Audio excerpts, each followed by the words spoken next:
Retrofitting and renovation of the western section of the building of Singadarwa has completed.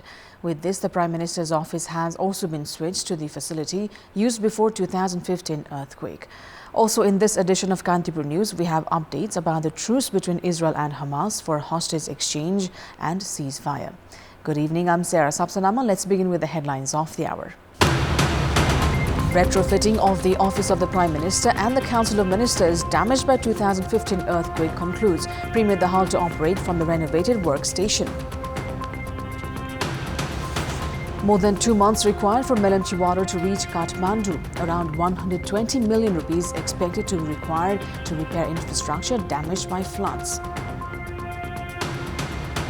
Palestinians voice mixed feelings ahead of implementation of hostage deal. Call for release of roughly 6,000 Palestinian prisoners in Israeli jails. And United Nations General Assembly officially adopts Olympic truce resolution for 2024 Olympic Summer Games in Paris. 118 votes in favor, 2 abstentions. The western section of the building, which includes the Office of the Prime Minister and the Council of Ministers in Singadarwa, has been restored after retrofitting. Following required renovation works, Prime Minister Pushpa Kamal Dahal has begun working from this building. Premier Dahal has inaugurated the section of the building which was retrofitted after suffering damages in the 2015 earthquake. With required renovation works, the Office of the Prime Minister and Council of Ministers has been restored to its condition before the earthquake. Prior to this, the office was operating from the eastern section of the building. The Ministry of Urban Development retrofitted the building at an investment of almost 503 million rupees. Traditional resources, including technology, wood and iron, were used to restore the section of the building to its previous condition.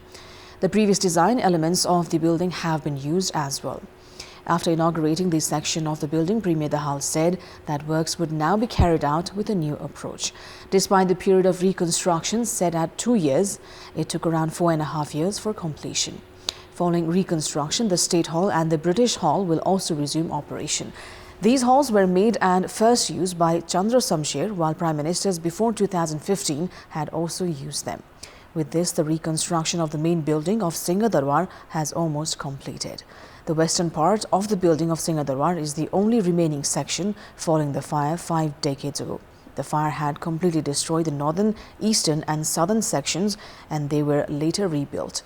The Ministry of Urban Development has now called a tender for retrofitting of the old Parliament building located inside Singadarwa. The building is currently in a dilapidated condition. Prime Minister Pushpa Kamal Dahal has met with President Ramchandra Paudel today.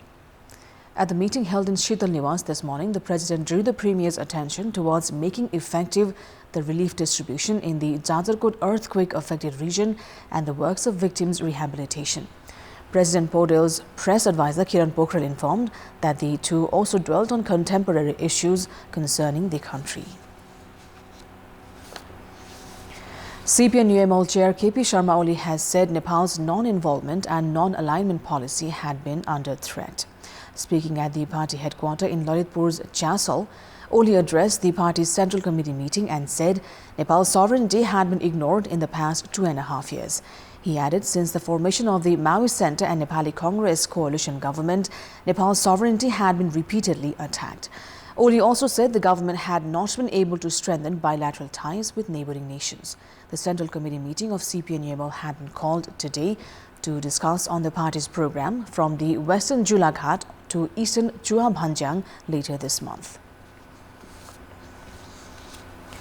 The Independent Lawyers Forum has drawn the attention of the National Human Rights Commission, saying there were possibilities of serious human rights violations during the demonstrations that have been planned for tomorrow. The forum submitted a letter to the Commission urging it to play its role to stop the government from using force to quell the demonstration. CPNL's youth wing and controversial medical business person Durga Prasai-led group has planned for separate demonstration programs in the capital tomorrow. The Supreme Court has issued a show-cause notice to the government regarding the reasons for imposing a ban on TikTok by 1st of December. hearing on the writ filed against Office of the Prime Minister and the Council of Ministers, the Ministry of Communication and Information Technology, Nepal Telecom and the Telecommunications Authority, the bench of Justice Binod Sharma has issued a show cause notice for imposing the ban on the video sharing platform. 14 separate writs were filed at the Supreme Court against the government decision to ban TikTok, saying the platform had not removed contents against social harmony and not provided the information of its users. The government had imposed a ban on the 13th of November. The bench has set another hearing on the 5th of December. Meanwhile, the Ministry of Communication and Information Technology has suggested the public not to use free VPN and open DNS, saying the use of TikTok through these methods could compromise personal data and banking information. The ministry has urged the public to remain aware of such problems. At least 2 more months are expected to take to complete the repair works of flood-damaged infrastructure at the Milamchi drinking water project. This year's monsoon floods had buried the project's headbox area and damaged the access road to the project, which are being repaired. The floods also caused massive damages to the temporary structures established to supply water during winter. The committee has said that the earliest that it can begin supplying water is the Nepalese month of Magh, after it completes the works of clearing the debris and fixing of the gates, among others. The cost of repairing the damaged sections to begin the water supply is expected to be around 120 million rupees. Kathmandu's water requirement is around 430 million litres per day. However, currently the Upatyaka Khane Pani Limited has only been able to supply 120 million litres. 3 dead bodies were recovered from Bharatpur and Khairahani in Chitwan earlier today. Spokesperson of the Chitwan Police Administration, Vijay Raj Pandit, has said that 2 dead bodies had been found under a bridge at the highway section in Milan Chowk, the border area between Bharatpur Metropolis Ward number 9 and 12. He said that both bodies had been found inside different bags. The bodies have yet to be identified. Likewise, the body of a male has been found in bushes on the roadside in Khairahani Municipality 9 in the eastern part of Chitwan. According to Khairahani Area Police Office, the dead body has been identified as Rishi Ram Podal of Namjung in Shahid Lakhan Rural Municipality of Gorkha. Police have said that Basnet's family has been informed about the incident and that investigation is underway. 72-year-old Padamlal Tamang, who had been living at Bhutanese refugee camp of Beldangi in Damak, has died after being attacked by a wild elephant. According to Division Forest Office, Jhapa Chief Meghraj Rai, Tamang was attacked by a wild elephant in the Humse Dumse Community Forest just outside the refugee camp yesterday evening. He had gone to the forest to collect firewood. According to Rai, Tamang was found dead in the forest during a search operation after he had not returned home by yesterday evening. Meanwhile, a 1-story concrete house of Bishal Dahal in Mechni Municipality Ward number 11 has also been damaged by wild elephants. Dahal has said that the wild elephants that had entered the village from the local Basbari community forest had consumed 400 kilograms of paddy and 200 kilograms of rice. 75% construction works of the new building of a 15-bed capacity hospital, which is being constructed by the Helambu Rural Municipality in Sindhu Palchok with the objective of expanding health services, have completed. The building is being constructed at an investment of 194.3 million rupees under the federal government's program, One Local Level, One Basic Hospital. The construction of the structure of the 3.5-story building has completed. The contractor company, Jugal Him Shrinkhala Construction Private Limited, has said that the installation of doors and windows, interior designing and furnishing, among other remaining works, will be completed within the next 4 months. The contractor company had signed an agreement on 1st of December last year to complete the construction of the building within 18 months. The company has said that the project will be completed and handed over to the local government before the deadline. Production of oranges and their price both have increased in Pachthar district. According to local farmers, production of oranges has doubled in several parts of Fidim, Miklajung, Falgunanda and Hilihang of the district. In addition to production, the price of oranges have also increased. Oranges were sold at 150 rupees per kilogram last year, while the price has reached 250 rupees per kilogram at the beginning of the season this year. Dhankuta municipality has begun a campaign to plant flowers along the side of Koshi Highway and the roads of the city to beautify the city. Around 2,000 flowers of more than 25 species have been planted along the roadside in 0 Point Kagate, Parichaya Mode, Saraswati Chowk, School Dada and district administration. The flowers have added to the beauty of Dhankuta.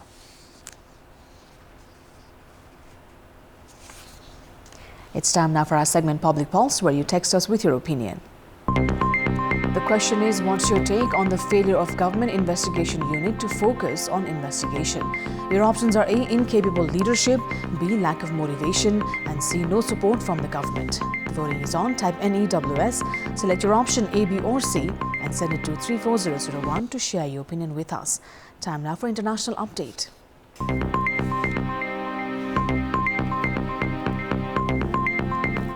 Palestinians in Hebron have voiced mixed feelings, in fact, ahead of a hostage deal being brokered between Israel and Hamas. Hebron residents echoed Hamas official Khaled Mesal's call for the release of roughly 6,000 Palestinian prisoners in Israeli jails. This came ahead of the Israeli Prime Minister Benjamin Netanyahu's summoning of the war cabinet amid growing signs of an imminent deal on the release of hostages who were taken by Hamas militants to the Gaza Strip more than 6 weeks ago. A source familiar with the negotiations said Hamas would free 50 women and children, including some foreigners, while Israel releases 150 Palestinian prisoners, mostly women and minors, during a temporary 4-day ceasefire. A U.S. official briefed on the discussions facilitated by Qatar said the deal would include 50 hostages, mostly women and children, in exchange for 150 Palestinian prisoners and a pause in the fighting of 4 or 5 days. There is a tentative deal, but it's not final until everything is agreed upon, the U.S. official said. Meanwhile, the families of Israeli hostages held in Gaza were anxiously awaiting details of those to be released under a deal between Hamas and the government. Rescuers have drilled about halfway through fallen debris to reach 41 workers trapped for 10 days inside a collapsed tunnel in the Indian Himalayas. The men have been stuck in the 4.5-kilometer tunnel in Uttarakhand state since it caved in early on November 12 and are safe with access to light, oxygen, food, water and medicines. Rescue workers have drilled through 32 meters of an estimated 60 meters that must be cleared in order to push through a pipe wide enough for the men to crawl out. First images emerged today from within the tunnel, showing workers in white and yellow hard hats standing in the confined space and communicating with rescuers after a medical endoscopy camera was pushed through a smaller pipeline. Authorities have not said what caused the tunnel collapse, but the region is prone to landslides, earthquakes and floods. Efforts to bring the men out have been slowed by snags in drilling in the mountainous terrain. North Korea has successfully placed its first spy satellite into orbit, its space agency has said, defying international condemnation from the United States and its allies. The National Aerospace Technology Administration said Malingyong-1 satellite was launched from the Sohae Satellite Launch Facility on Tuesday at 10:42 p.m. local time and entered orbit at 10:54 p.m. The space agency will send up multiple spy satellites in the near future to secure surveillance capabilities over South Korea and other regions of interest to North Korea's armed forces. Officials in South Korea and Japan, which first reported the launch, said they could not immediately verify whether a satellite was placed in the orbit. North Korea had previously notified Japan that it planned to launch a satellite between November 22nd and December 1st. North Korea had tried to launch what it called spy satellites twice this year, but failed. Preparations have been complete for the interlocal level League Cum knockout football tournament to begin in Chapa tomorrow. According to organizers, Bhadrapur Chapa Gold Cup Football Committee, a total of 15 teams, including 14 local levels, and the organizers, except for Gauriganj Rural Municipality, will compete at the tournament, which will be held at the Mechi Stadium. Winners of the tournament will receive the winner's trophy and 300,000 rupees in cash prize, while the runners-up will walk away with 200,000 rupees. The tournament will conclude on the 10th of December. That is all for the moment. Thank you for watching. Bye for now.